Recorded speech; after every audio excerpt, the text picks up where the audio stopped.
So this is it live or is it recorded? It is It live. is live now. It's already live and now, it'll be Matt, so we'll recorded. start.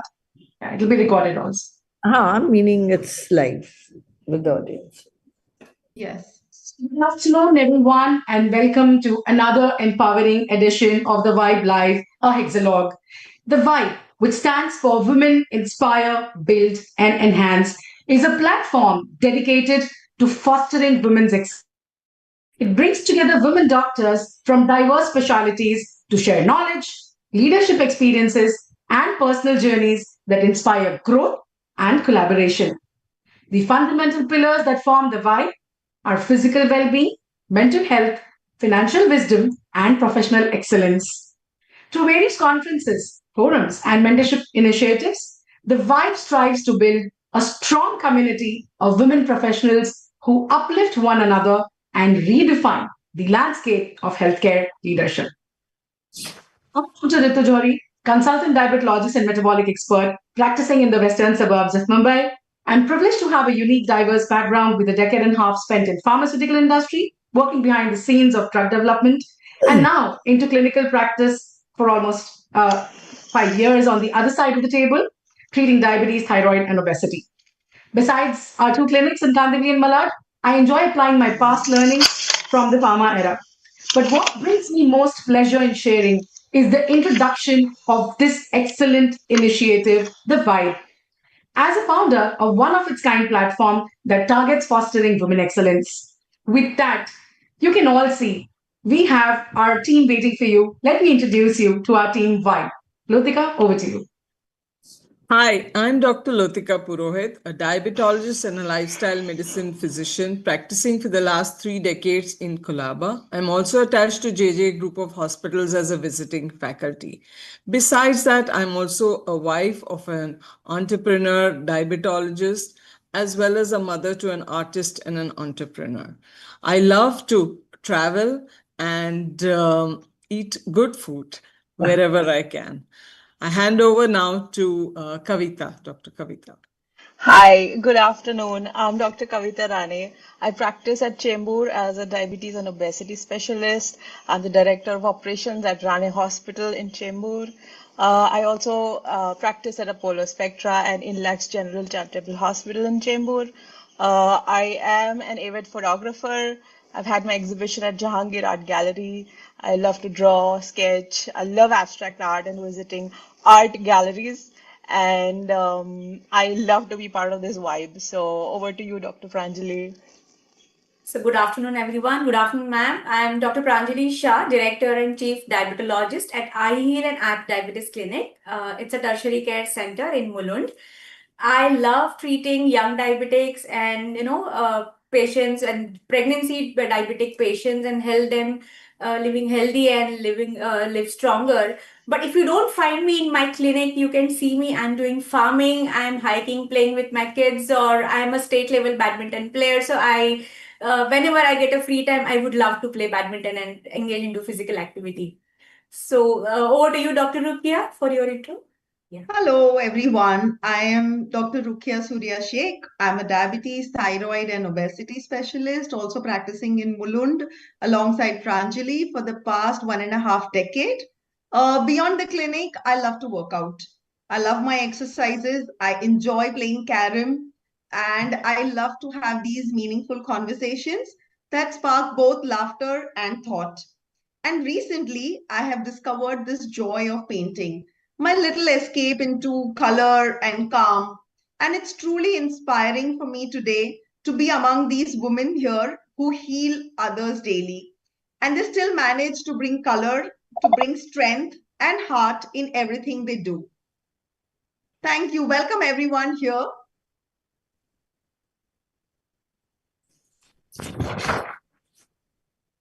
Ritu, you're on mute. Hi, sorry. So I think my excitement shows it all that I'm on mute and I'm speaking. I'm sure you all can see our guest speaker there and you're waiting to hear her already. So without further ado, may I first of all welcome Dr. Nandita Palshetkar to this wonderful event. And may I take the opportunity to introduce our guest speaker. So the world thrives on creation, and women carry the power to reproduce. And this branch of gynecology and obstetrics is that one which supports nurturing that very gift and miracle of women. Today, we venture into conversation with a woman who supports this miracle or brings this miracle to life. With great pride, we bring to you the woman who allows couples to dream, a woman who completes families, the pioneer in IVF to the Vibe Life, a Hexalog edition. Introducing Dr. Nandita Palshetkar, an eminent persona who cares for the entire arc of womanhood, protecting health, nurturing fertility, and stewarding the miracle of birth with skill and empathy. Introducing her, of course, she's been having 30 years of experience. She's medical director for Bloom IVF, over 10 plus centers now in India. She's a pioneer in India for latest techniques, technologies, whether it's ICSI, laser hatching, blastocyst culture, spindle view, oocyte embryo, etc. And she has a list of awards to be talked about, but I'll definitely want to name few. Whether it's the MOGS Dr. B.N. Purandare Outstanding Service Award in 21, the Dronacharya Award 21, CSR Award in 2019, Inspiring Gynecologists of India 2018, Bharat Gaurav Award in 2014 from the House of Commons London, Bloom IVF Frost and Sullivan Best IVF Service Provider, Company of the Year India 2013, a Lifetime Achievement Award, IFS Fertivision 2023, the Times Healthcare Leaders Award 2023, the IOG Dr. Satya Paul Awards 2023 Lifetime Achievement Award 2024 at New Delhi, the ISSRF Lifetime Achievement Award in 2024, and the Big Impact Awards 2024 for contribution to women health in Feb 2024 Mumbai. She has various other laurels which you will see on various sites, but she's humble enough to obviously, only tell us few. But definitely, yes, looking ahead to hear a lot of, her experiences. So with that, welcome, Dr. Nandita. And may I just ask you a quick question? How is your instant feeling being here on the Vibe? Thank you, Ritu. That was a beautiful introduction. And, it's amazing to see all you girls doing so well and so eloquent. I think, the social media has really given wings to a lot of people. And I think all of you should be in the entertainment industry, not here. So, but really, I think you're doing very meaningful work. It's amazing. And I'm so, so happy to be here, really. Thank you so much. So over to you, Nandita, for the first segment. Thank you so much. So welcome, Nandita. So let us start from the beginning. I know that you graduated from the Grand Medical College and you have had a very illustrious career since then, especially in the field of reproductive medicine. But what first drew you to this branch, and what was the moment where you felt this is what I want to pursue, or this is what I want to, follow for my life? Thank you, Lotika, for such a thoughtful question. I think the why is actually why I'm here, and why is the part of my every step of my journey. When I was in JJ Hospital, I was like doing my residency, and you know how the OPDs are packed with people, packed with women. Yes. And, half the patients used to come and tell me, I don't want this baby. Humko abortion karna hai. And half of them would actually tell our OPD, all distraught that we want a child. So sometimes I used to really feel ki idhar se utha ke udhar se udhar dalo. Yes. And then, when you had that success, you saw that couple holding that child. I think that was what really moved me. After the struggle, the happiness, of holding that child. And I realized that this is not just a specialty, it's a calling. And, our science, what we study meets pure human emotion. And I think that feeling is what has guided me throughout. And I really thank JJ for it, because it really sparked that emotion in me. And it's something which I carry with me even today. Yeah, that's nice. And so you moved on from gynec to moving on to the IVF field, and today you have many centers established of the Bloom IVF and all. But what led you to? I know you did say that that you were motivated by seeing these women, coming with either not wanting to have a child or desperately wanting to have a child. But when you started, the incidence of IVF was very, very maybe about 10% or 20%, but now it has grown and all into such a huge specialty, as well as the success rates have also moved on. So how did that journey take place? What took you along? What was your guiding force along that way? IVF has come a long, long way. In fact, the first baby was in 1978, and since then we've come really a long way. And that time the success rate was probably 0.01% or something. Yes, that's right. Into it in the 90s, early 90s, our success rate was actually around 10 to 15% only. And I think I was among the first 10 or first 15 people who started an IVF center in the country. Actually, the ICSI was only 5 of us had something for male infertility as early as 1995 in the country. So we have really grown with leaps and bounds. And I remember, now you're bringing back all my memories, that the first pregnancy that happened, oh my God, we were so joyful and we were so happy. And the first 10 pregnancies, we actually celebrated it like a festival. I'm sure. It was crazy. It was really a crazy time. And we used to make our own media, Milicu system. I had a whole room filled with equipment. And I went to learn ICSI, embryology. And I broke at 50 needles. And when I said, no, I better stick to my clinical part and not enter the laboratory. But really, it was a very exciting time because a lot of new things were happening. And today also, I think it's fantastic. In fact, today's generation is very lucky. We really learned it the hard way. But today, Yes. the success rates are 50, 60%. And in fact, with very young patients, good prognosis patients, it goes up to 70%. And remember one thing, IVF is a treatment which you have to do again and again. So Yes. if you conceive the good prognosis patients, as we say, those who have who are young, who have a good ovarian reserve, the sperm factor is not too very, very bad, like a 1 million or a 0.5 million. All these kind of patients, they have a 90% chance of taking home a baby. I'm talking about live birth rates in 4 attempts. So I think, that That's, communication is very important. And this is how the field has evolved. And today, everything is ready-made, by the way. My medias, my needles, I don't have to pull needles, heat on what is that, Bunsen burner and put. But this is what is it's really beautiful. And I think what I began with, it was really a humble beginning, and it has taught us resilience, I think. That's Yes. what is really, really important. Yeah. Mhm. That's right. So you come from a family which is, a leading family in the world of medicine, as well as also married to a leading family in business.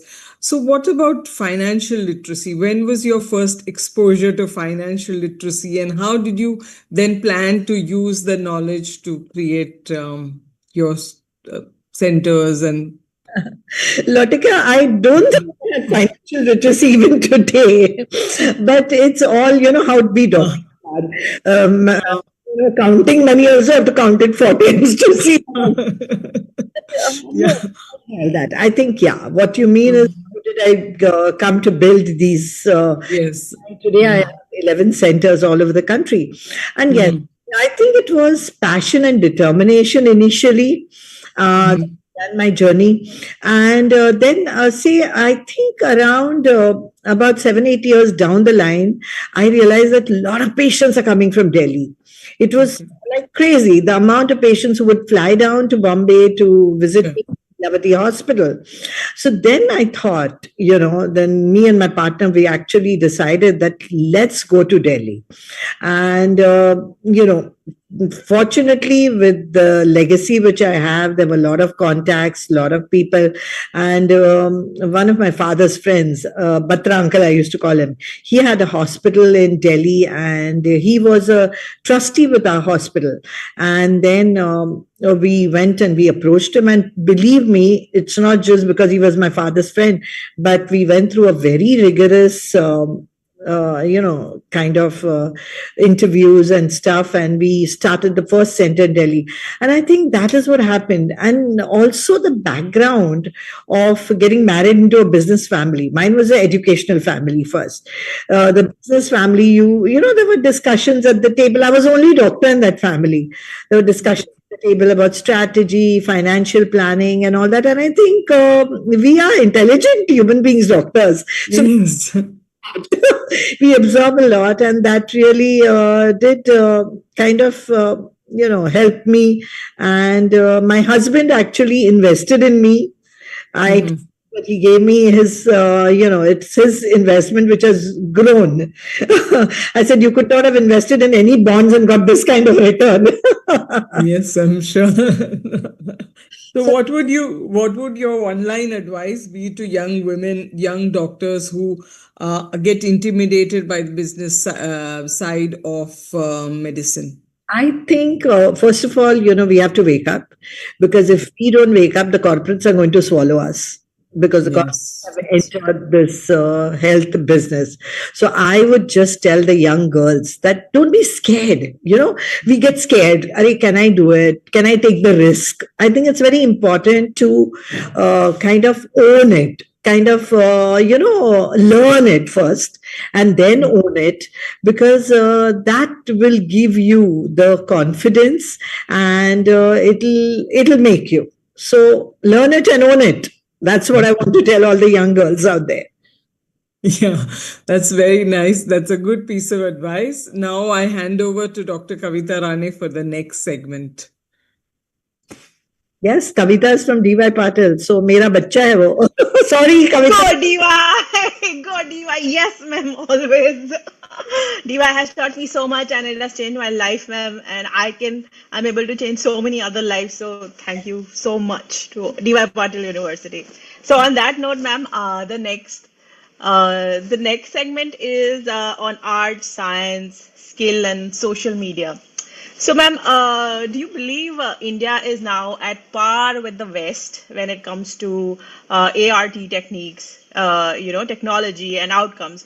Where do you feel India is leading, and where are we still catching up compared to global fertility standards? जी का question है, मेरी India, Atmanirbhar India. I think it's amazing. Yes, you know what? The way India is caught up in a lot of sectors. Everywhere. I mean, I'm not talking about health only. I'm talking about economics, industry, IT, etc. I think we are on par, I feel. There is, the advantage that we have is the world has shrunk. We go for all these conferences, and the technology is something which is available to everybody. And we attend these conferences, pick up the new technology.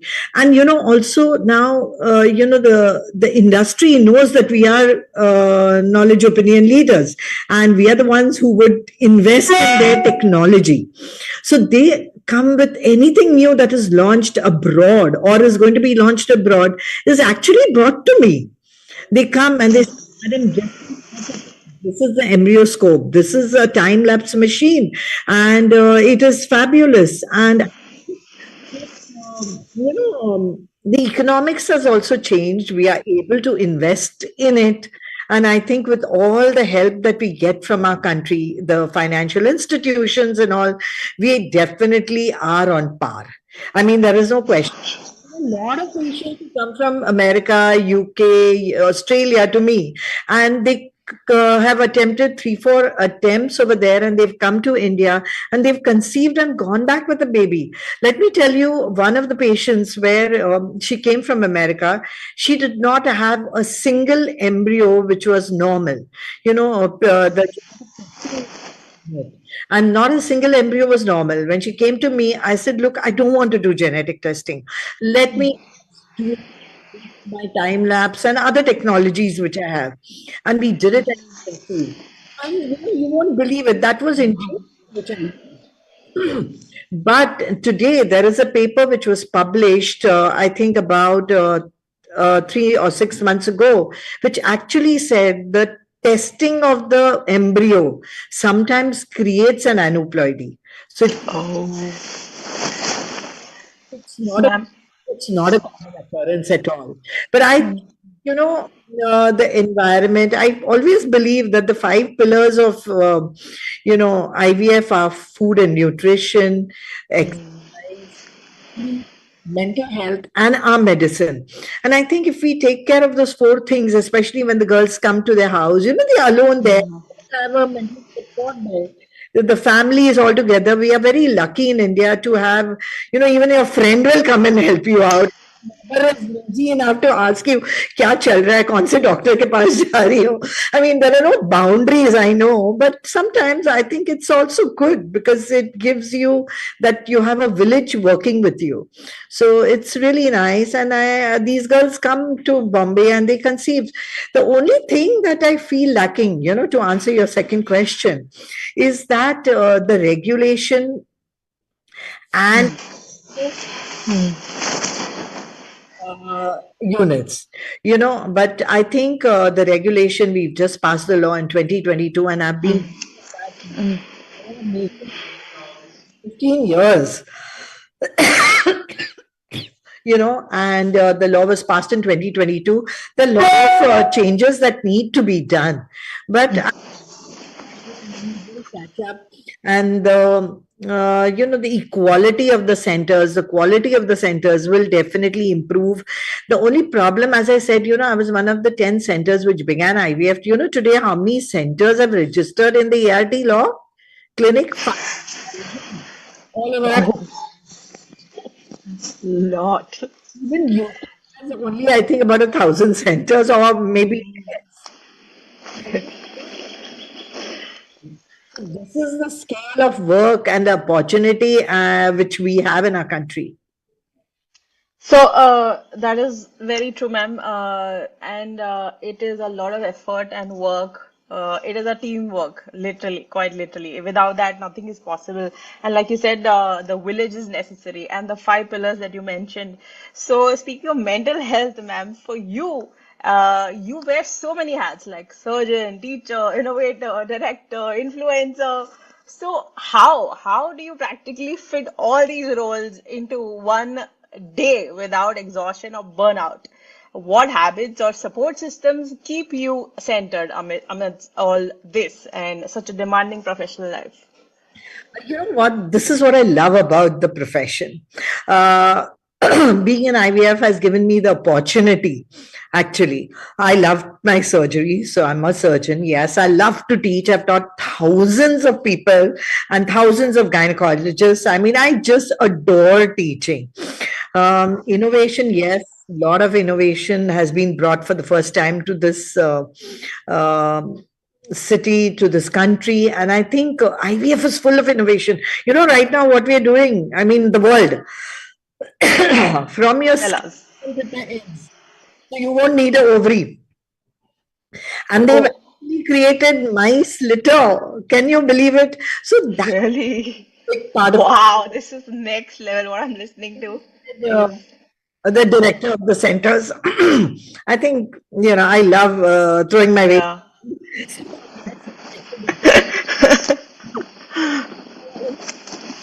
That job. Let me tell you what really keeps me going. Once I was a young doctor. I mean, I think I was just 2 or 3 years into my practice, and I came home to my father's house, and he was sitting, and like that I came, looking tired and fed up, and absolutely. He's saying, "What happened?" So I said, "I'm so exhausted and tired. I've been working." So he said, "What did you do since morning?" So me. Oh, I did this, LSCS, I did this. And this and that. So he's saying, do you love your work? I said, oh, I just adore my work. Nice. But if you adore your work, if you love your work, then the more you do, the more energy it should give you because you love it and you can never say you're tired. And that has been my mantra from that day. Trust me, you can talk to my fellows, you can talk to my colleagues. I am never tired. I love my job and I am as peppy as ever. Even today, I've woken up at 5:30 a.m. It's definitely there. And I have lots of people. As I said, I have my embryologists, my admins. Yeah. He's my, he says, no, child labor. Mom, you're exploiting me, child labor. But managing the center, so I'm very happy that I don't have to go there all the time. So I think family support system is very, very important. Yeah, correct, ma'am. It is inspiring what you're doing. So taking a turn towards social media, like you are a humongously followed persona on like Insta, like social media everywhere, literally. So how do you place this tool, within your strategy, like for spreading hope, education, awareness about important aspects in your field?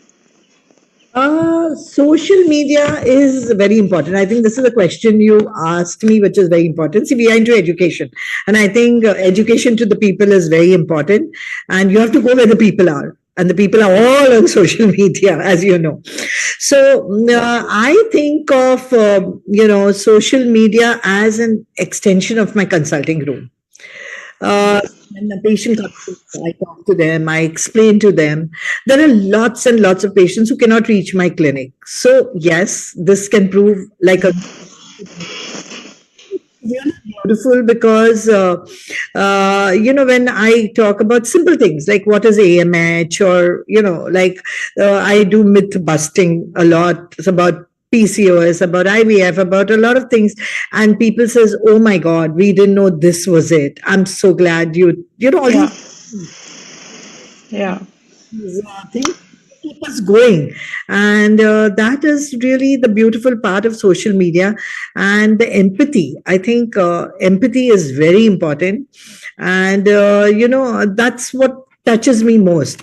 I think one of my media ki this is a minute where there is empathy. The madam is so invested and so uh, concerned with patients, and it was not only technology, it was technology with empathy, and that really touched me because that's been my mantra right from the beginning. yeah. I think he is the best example of empathy, and he would really feel for every person. In fact, a lot of times, Kavita, I've cried with patients because I feel for them. So many abortions, Yeah. very important to be emotional and rather than have a stiff upper lip. I'm not that kind of a doctor. I agree with you. We should not kind of be a little aloof, but no, I don't believe it. Correct. Okay, ma'am. That is very insightful. So, moving on to the next segment, that is over to Dr. Rukia. Thank you so much, ma'am. It's been so reassuring to know one that India's assisted reproductive technique journey is now powered not just by the world-class science, but also by doctors like you who put their heart, the soul, and even the grit to it. But with all this progress that we do, and one reality which remains is that women today are juggling. They're juggling their dreams, they're juggling their careers, they're juggling ambitions and the biological clock. So, this brings to our next segment where we want a very honest conversation about can women really have both? Can they have ambition and biology on their own terms? So, I would like to ask you this $1,000,000 question for this segment. So, because we know now women they choose to focus on their careers. Unfortunately, the career clock and the biological clock are in clash with each other. So, from a medical and an emotional standpoint, how do you help them balance this ambition with biology? I think it's a very thoughtful question which you've asked, and this is the reality for women today. In fact, I meet many, many, many brilliant women. Okay, and a lot of them have just found the career that they dream of. But the question in their mind always is that will I miss my chance of having a baby? I think what I tell these girls is ambition is not the enemy, but your ignorance is. So I think we need to educate them. We need to tell them that there is a fertility clock. And a lot of girls don't know about it. Trust me. A lot of girls don't know about it. She can make, once you know of things, you can make a really powerful choice rather than, having a pressure choice. Like, okay, my time is running now. Let me marry the first guy looks decent enough, or, let me take a break in my career types. And she's worried that, whether she'll sacrifice her future, if to, or she should chase her dreams Yes. to have the baby. So I think the awareness that there is a technology which helps, there is something which can work for you, and it's totally, totally empowering. Egg freezing, I think it's amazing thing, and girls should be made aware of it. And this is what I really talk to them and tell them. Today, you won't believe it that I let me give you my story of which are very famous. Diana Hayden, who was Miss World in 2009, and Ekta Kapoor, who's very famous Bollywood queen. They both came to me in their 30s. He said, Diana hadn't found her Prince Charming yet, and she didn't want to compromise. Said, I want to freeze my eggs. And Ekta was too busy with her career. She was charged, she was flying high, and she didn't want to take a break in it. So she froze her eggs also.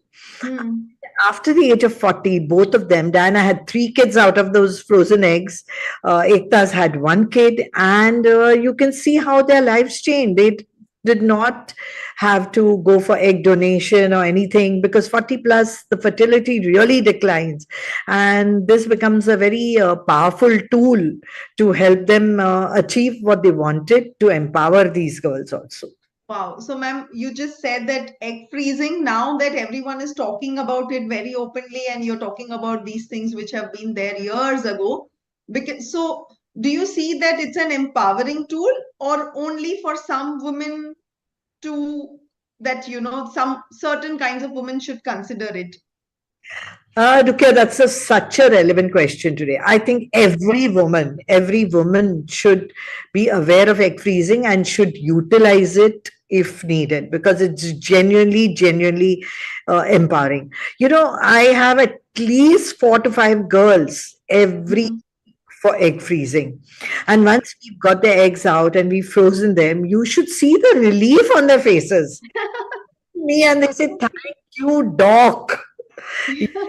Now it made me so happy, because I can do what I want and not worry about not being able to have a child.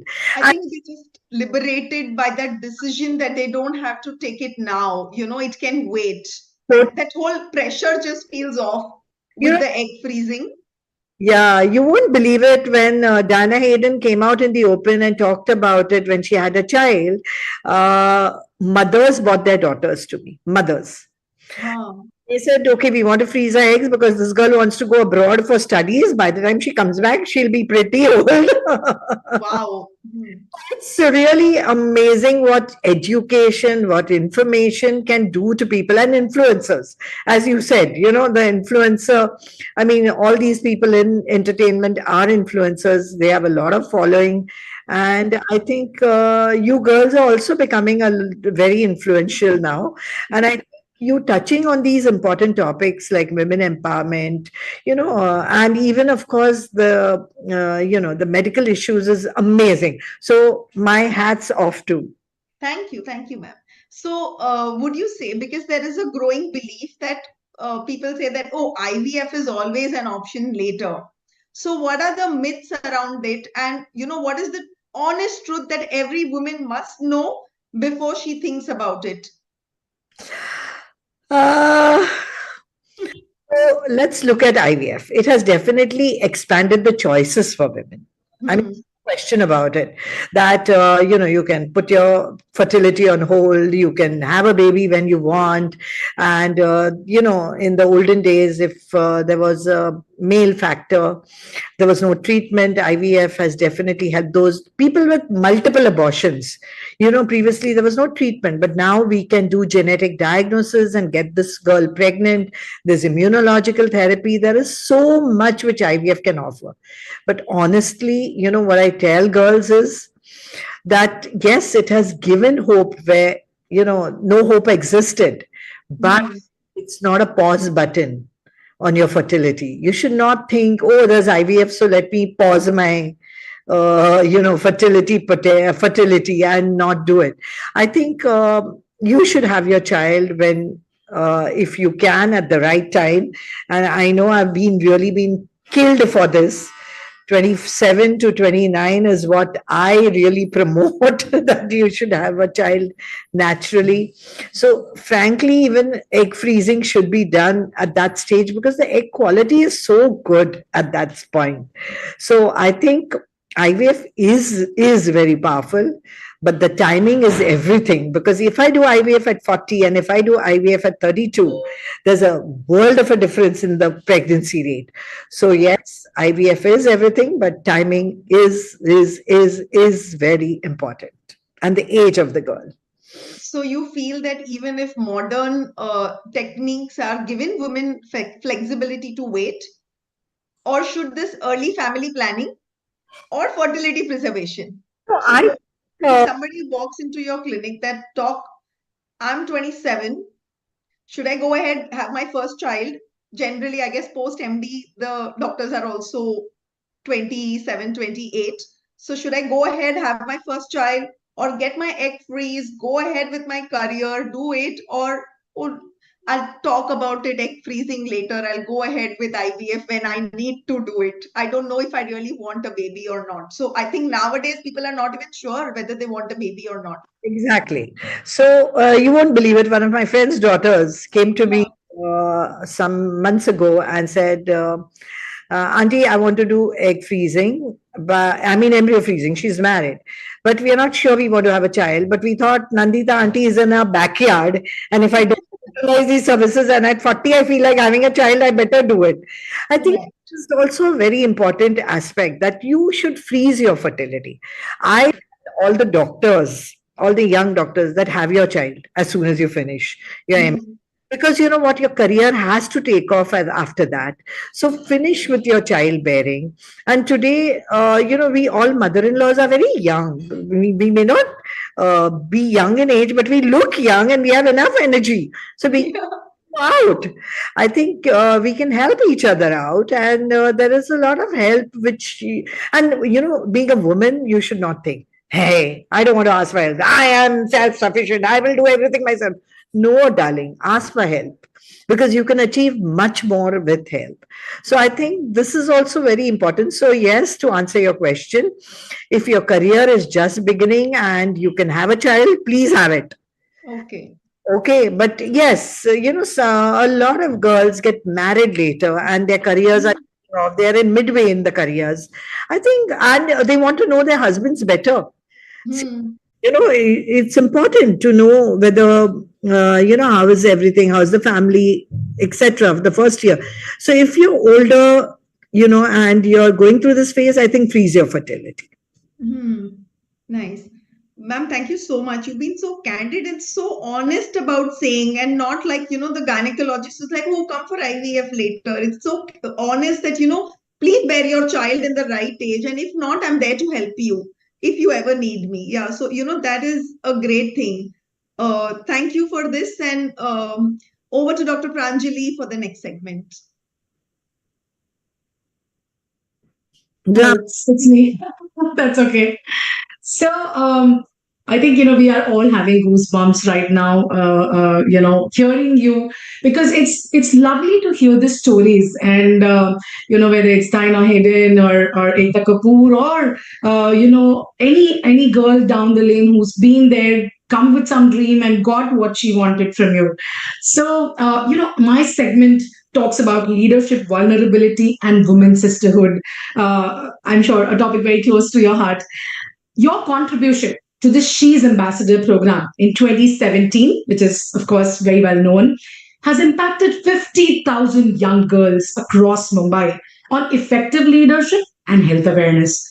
And we know that leadership does come with some baggage. Many values are there, many virtues are there. Those need alignment. Or you need to encompass strength along with the softness that you wear. So my segment talks about this. And to start with it, my first question is, when you look from patient's perspective, we heard it, that leadership is having freedom to decide when I want to bear my child. and freedom to aspire to grow your career. But what do these terms, leadership and freedom, mean to Dr. Nandita Palshetkar? See, this is the segment which I love because I've had the I've been fortunate enough to lead various organizations, and my USP has been be inclusive in your leadership. I think you have to remain that you create a space where other people also rise with you. You cannot do it alone, or they cannot be behind you. You have to take a team and go up together. And that is beautiful because trust me, now I've finished being the president of the IVF Society of India, the Endoscopy Society of India, the Society of India, of the state, of the city, but I still get called. I still am called for functions. I'm still called for lectures. And believe me, there are a lot of youngsters who are equally good. And not many people like me are invited. But because I have mentored them, I have taken them up with me. Today, they are leading. So they are returning that respect. And I think it's beautiful. It's really beautiful. And that is what leadership to me means. Also freedom means, sticking to your roots, your values. When you take any decision, see that it's ethical in your mind. But I always say ethics change with every phase of your life. When you're young, something may seem ethical, but when you become older, you feel, oh my God, that she's doing like that. I think it's the situation, and as you age, you get more stable, more secure, and you should always give a little bit of space to the youngsters and not call it ethical and unethical, but guide them correctly. I think that's what's very important, because ethics, is something that really changes with time. Absolutely. I feel as doctors, we don't rule with authority. I think respectful care is what is the mantra today. And patient is equally, as you said, he is equally empowered to take his own decisions, and they ask questions. They want to know what we are doing. It was not like the olden days. Ye karo, bas, that's it. Questions puchna nahi. So I think we lead with. You should lead with strength, but wrapped in softness, and that's what we women are. And that's why I feel women leaders are definitely better. We are more secure. We are not insecure of each other. And, men are very competitive. Women are competitive. But at the same time, I think they take everybody and go, because we are caregivers. We take people with us. We take care of people. So I think women leaders are really amazing. Beautifully answered, and I think yes, completely. I guess the Almighty always knew, and that's why He's given us the empathy treasure, which we use to our benefit. With that, let me change the tone a little bit and ask you that, as a leader in this segment of reproductive medicine, when have you felt vulnerable, and how did you navigate it without losing your strength? So what is your mantra of resilience in life? Something, this is a very important question. And I think vulnerability is actually leadership. I feel it's a very important part of leadership. We as doctors are very vulnerable. We are vulnerable in many ways. I'm going to talk about the good ways. I think, when I have to tell a patient that, the ART didn't go as planned, you're not pregnant, and I have to deliver some difficult news. Like today, I had a patient who had tuberculosis, of a uterus and genital tract, and her ovaries were also damaged. So eggs were like 0.01 AMH, which is really, really poor. It's more menopausal. And her endometrium, her uterus is also damaged by the this. So I was just, and she's just married. I think no, she hasn't even done an IVF. She's not even done her, anything at all. So she came to me and somebody was doing her IUI. I said, look, I have to give you hard facts because 4 years you're roaming around and no. Right, for 4 years. I said, yeah, I know you've been trying only for a year, but I think I need to tell you because I saw a couple of doctors, reports and this and that. Tubes were dilated. I said, we have to first clip your tubes. I mean, tubes are anyway damaged. You can't have a pregnancy naturally. Secondly, your ovaries are completely damaged. You may land up with egg donation. And third, if I'm unable to, maybe I put stem cells, I do surgeries on your uterus. And if it doesn't work out, you may need surrogacy. So it was very devastating. And I was also feeling very bad, but I thought that she needed to know the truth from someone. And I think my truthfulness is what protects me during this vulnerability. It gives me strength during this vulnerability. And that is for me very important. And so we build up our resilience that way by being these small incidences make you resilient, and being truthful really helps. Trust me. We can see that how, the compassion and the truth made it, easy for you to connect and engage with the patient, and yet, have her back, telling her that probably this is not the right way for her. Because again, ethics comes in the picture for you. So really kudos to you and salute for the same.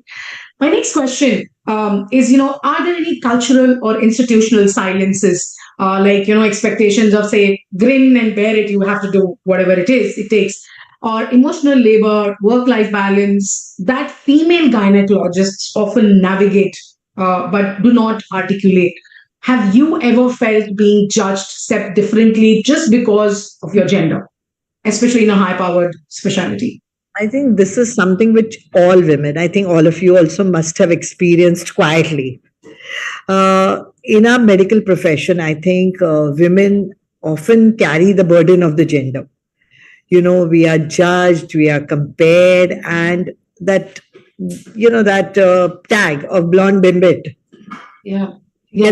By just, smiling and being looking attractive. I think it's very, very important in these situations for women to work much, much harder. I think I have worked twice as hard at times. First of all, you come with a, legacy also. You have to live up to that. So that expectation is just because she's so-and-so's daughter, she's getting all the privileges, Yeah, very common. Yes. So I think that has always spurred me on, and my work speaks for me. And I think that is what women have to do. They have to showcase their work, their capability, their skill, and that's how the world will accept it. And that is what initially I had to do that to convince people that I am, I'm damn good. Yeah. As good as you are, or even better than you are. Because male dominated, though in gynecology, there are many, 50-60% women. But do you know something? Foxy has had a maximum male precedence. I mean, we are women, and the last couple of years, we are all women who have come in. Yes. It makes me immensely proud. But each and every woman who has been there has worked very, very hard, has worked very hard. And I think that is very important, supporting each other and appreciating each other. If somebody tells you you're looking good, you feel good. So why not? Sometimes I like your sari. I will just be very open. I'll say, oh, what a lovely sari. Because I feel it's important to voice your thoughts, and especially the positive thoughts, because it gives an upper. There are some people who come, now I'm getting 62. So they come and tell me, oh, ma'am, you're looking very tired. It upsets me. That's going out somewhere, you're giving a lecture. So I have decided this, and I think I can very openly tell you, if somebody tells me I'm tired, I look at them, I said, oh, I didn't sleep last night. That's why I'm tired. But what about you? What are these dark circles under your eyes? They just keep quiet. I love that. give it back in cases where you feel vulnerable about. That's very witty of you, ma'am. That's really very witty of you. But I do completely agree and second this that to get ready for a woman, I always feel that males think that, it's too much for a woman to get decked up. But ultimately, when we look at it, I think now even men are going towards so much of grooming. And now they've realized the importance of how much it matters even to them. And I guess most of us would agree that, even our husbands take that much time, or children take that much time to look into how they're looking, how's their presence, how's their overall, prima facie, their overall, I don't know, I'm not getting the word right now, but yeah, their overall presence. And I think somewhere, like you said, we have to bring up this sisterhood. And so, my last question quickly, I know we're running short of time because of all the excitement here. We really brought up, ma'am, this kind of platform, the vibe, keeping in mind this sisterhood, that we have to ensure that all this skill, which is getting behind the fact that, oh my God, am I really doing the right thing because men are looking at me? Am I the only woman standing in between, a lot of men? So am I really doing the right thing or not? Am I getting right attendance or not?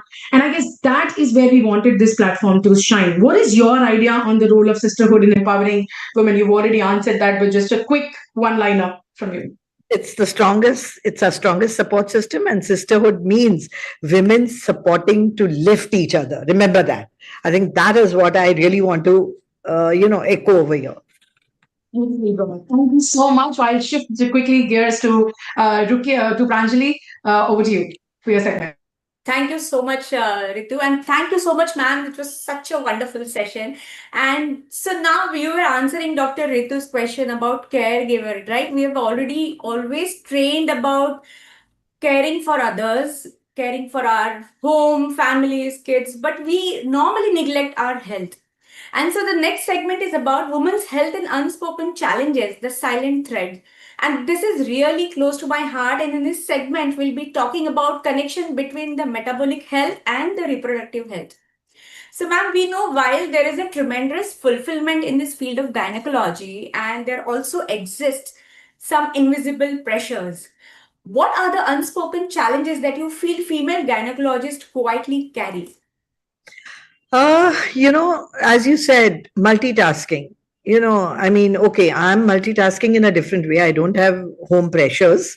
Fortunately, my husband is a real sweetheart. He takes over that aspect, and he's a diamond merchant, believe me. But Lovely. Fabulous values by his parents, where he is very supportive to me. He would help me out even in bringing up my child. He played a very important role. So I think what the women have, women gynecologists, they have to take care of the family. I know of a gynecologist who handles her work. She has to cook in the morning, send her children to school, fill their dabbas, then, cook hot food for her husband. The chapatis have to be hot. And, go to work, do the work, come back, take the children's homework. I couldn't believe it that this girl who is so dynamic, who is such a fabulous doctor, is going through all this. But it's a reality, it's a truth. And that is the problem. We women think we want to be perfect. I don't want to give bad words, but come on. Once in a while, we are allowed to, go back and say, I'm not doing it. I don't want to do it. And ask for help. I think that is that perfection which we are trying to achieve. I think is very difficult, and female gynecologists, especially, deliveries in the night, and in the olden days, I don't see it now so much, but I still remember we had the most horrendous female registrars because I think women are very tough on women. Now, if somebody tells me I'm having menstrual pain, I said, what the hell? I also have menstrual pain and I'm working. Why the hell can't you work? So, something like that, So I think what we need is to be empathetic to each other and not strive for perfection. I don't know whether that sounds correct or not, but you understand the gist of what I'm saying. Ask for help. Yes, Yes, yes, definitely, ma'am. over perfection. Yes. So, and ma'am, then, so being a metabolic physician, we see daily patients with insulin resistance, PCOD, thyroid, menstrual disorders, at much younger ages today. So, ma'am, do you feel metabolic issues play a crucial role in fertility and reproductive outcomes? And what would be your advice for the females? Absolutely. All these metabolic problems, obesity also now, which we are seeing a lot, and thyroid problems can actually affect the quality of the gametes, eggs, and even in the man's sperms. Sperms can be affected. Then the implantation, the gametes, the embryo, everything gets affected, and reproductive function because of the hormonal imbalance goes for a toss. So I always tell my patients, that it's very important to treat infertility is to treat your body, not only the ovaries. Yes. It's a holistic approach, and I always have my endocrinologist with me. I work with all of them, and we work together to improve the overall milieu of the body. It is very important, in PCOS, like for IVF. If I send a patient off, ki lose weight and come to me, she is already depressed. She's tried losing weight. So what I do is collect all the embryos, prepare the embryos, create a pool, and then once the embryos are ready, she is motivated to lose weight. Then I put her on medicines, lifestyle factors, everything. Now the Mounjaro and Ozempic are a big Yeah, I was just about to ask you the same thing. What are your inputs? it a lot. In fact, I'm using Mounjaro myself. I have lost 12 kilos. So it's amazing drug, and it really changes lives. So I think, that getting them perfect for IVF is very, very important. A lot of times, recently I had a patient who gave me very bad eggs. Her BMI was 31 or 32. I told her to lose weight, and she lost weight and came back to me, and we got better quality eggs. So it definitely makes a difference in our treatment. So yes, as I said before, mental health, nutrition, sleep. Sleep is something people are not looking after, and I think it's very important. Lifestyle, smoking, alcohol, drugs. You won't believe how many patients I have. It's increasing. Yes. Drugs also. So I think all these factors have to be tackled, and they all will and improve the metabolic health. And ma'am, one more question since we're talking about Mounjaro and also, how many months you would ask patient to wait before they conceive if the patient is on Mounjaro? 2 months. 2 months. 2 months you will ask him to wait. What I do is, supposing I put the patient is okay for Mounjaro, I start them while I'm doing the egg retrieval. It doesn't affect the egg quality. So by the time I do the egg retrieval, I freeze the embryos, and by the time she's ready, it's already 2 months, So we do that kind of a thing. Thank you so much, ma'am, for this wonderful insights. And now over to you, Dr. Rukia, for the rapid fire rounds. Thank you, ma'am. Yes. So now it's time to switch gears and we lighten it up with our signature wipe pulse. So few quick answers. They have to be instinctive and honest. It is the most spicy and the fun segment that we have it here today. And so yeah, here we start. So what's one fertility myth you secretly wish you could scream, please stop believing this, at the top of your lungs? Oh God, it's very funny. Okay, now we're going to have a fabulous time. This patient who said, if I swallow the sperms, will I get pregnant? Naughty. But bring some spice into your... Thank you for the spicy part of it. Okay, the most unexpected question a patient has ever asked you in clinic. There was this one girl who said, if I keep my legs, after intercourse, should I keep my legs up? I said, no, gravity has no role in reproduction. Okay, interesting. What do you think is tougher? Is it convincing patients to drop the superstitions or convincing doctors to drop old school habits? You kept, one of the girls said it, that the doctor will say, no, you have still time, get pregnant naturally. We have to change the mindset of doctors. Patients, at least, are listening to all these platforms, social media, they're more educated. But doctors don't have the time, and they need to keep up with the technology and the success rates which are happening. Okay, great.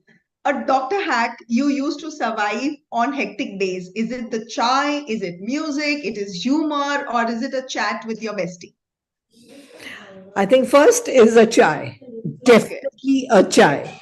And then deep breaths. And my bestie, because then I, chat with her and tell her something funny. And I think there are so many incidences that happen, during our clinic. It's really good. So that really gets me perked up. Great. One thing you wish every partner understood during fertility treatment. Brutally honest. I think, what they need to understand, that they just have to be empathetic. Yeah? Just say that I'm here with you and we are in it together. I mean, otherwise, half the time it's only the girl who is coming, and trying to. I think there's so much of stigma that she feels, that, oh, I'm not able to give him a child, so there's some problem. Oh, Even well, if she knows 50% he's involved, but there's just so much of her mental thing. And if in that he doesn't support her, it becomes even more brutal. hello, I have seen men completely devastated with a semen report, which is so bad. They feel they're not man enough. And then I have to tell the girl, please support. Okay, so it is both ways. Today. Okay, it's both ways, yeah. So what's the funniest or quirkiest superstition a patient has followed in the hope of getting pregnant? You know, this was a girl who came to me and she took 150 circles of the banyan tree. Savitri, you do that thing. Hmm. On the banyan tree, she took 150 circles saying that my uterus will become very strong. I don't think my embryos also rotate so much. Okay. So I am sure you have enough things to talk to your bestie because these are very funny things that you can tell her and, perk you up. A lot of them. I think I need to write a book. Oh, that's going to be so much humor in a gynecologist cabin. That would be the title of it. Okay, the last one. If not a doctor for a day, would you choose to be a stand-up comic, a master chef, or a travel blogger? What would it be? MasterChef, I can't cook to save my life. So, Okay. no chance over there. Stand up comedy, I think I'm overworked to really think, then my creativity is zero. But travel blogging, I love travel. I just love to travel. I've traveled all over the world. I've visited more than 100 plus countries, and I just enjoy it. I love history. I love geography, and I love having a good time and good food. That's why I need Manjaro. Nice. So if not a doctor, what else would it be? A travel blogger. A travel blogger. Fantastic. So that was all very sharp, sincere, and so authentic. Just what the vibe stands for. Ma'am, it has been so wonderful, hearing from you. You've been so open and just so candid about everything, which is fantastic. Yeah. So I would like each one, what did they learn from today's talk? Oh, wow. So I'll start with me. I think I learned that leadership does not have to be soft. It has to be supported with strength also. Oh. What I Nice. learned is that just like vibe, women lift each other up. That's what ma'am said, and I love that. I'm all for it. And my take-home message was like, learn it and own it. Ah. That was the So thing which I nice. learned. Yeah. Thank you so much. Ritu? And I think, for me, it is like I really like the way you portray a woman, who's soft, who's strong, who's a leader, who knows when to be empathetic, who knows when to be strong. The way you're also maintaining the balance that, it's not only women, sometimes even men need it. I think that's the inner self. Once you know your inner self and you're confident about it, you drive your passion, be the leader that you are. So yes, and what I got the whole gist of it is that sisterhood means women lifting each other. And yes, which even Dr. Pranjali said, you have to learn it and own it. Don't get scared, which is amazing. And doctors now are respectful care. This is what we are offering. Thank you. I really enjoyed it. I hope I was not too open. No, you were great. That is exactly Yes. what we wanted. Wonderful. Uncensored, ma'am. We want that. Yeah, We totally. It was focus on vibe fantastic. for There that. was So there now were it's so many learnings and take-home messages from what you shared and the journey, and it was really fantastic. And now we'd like to do a signature vibe, the W. Like this is this. Like W. Yes. we can take a picture, a screenshot. And at the count of three, we say be the vibe. So 1, 2, 3. Be Be the Be vibe. the vibe. vibe. Be the vibe. With that, thank you so much, Dr. Nandita. Can we quickly have one quote from you for the audience, just as a This is something which my dad always tells me, and I believe in it. Ego is the death of life, but death of ego is life. And I think all wow. need to remember. Wow. Wow. Super. Thank you Thank you so so much. much, ma'am. Thank you so much, Thank ma'am. It you is so amazing much. to have Thank you you, on the vibe. ma'am. Thank you. Thank you.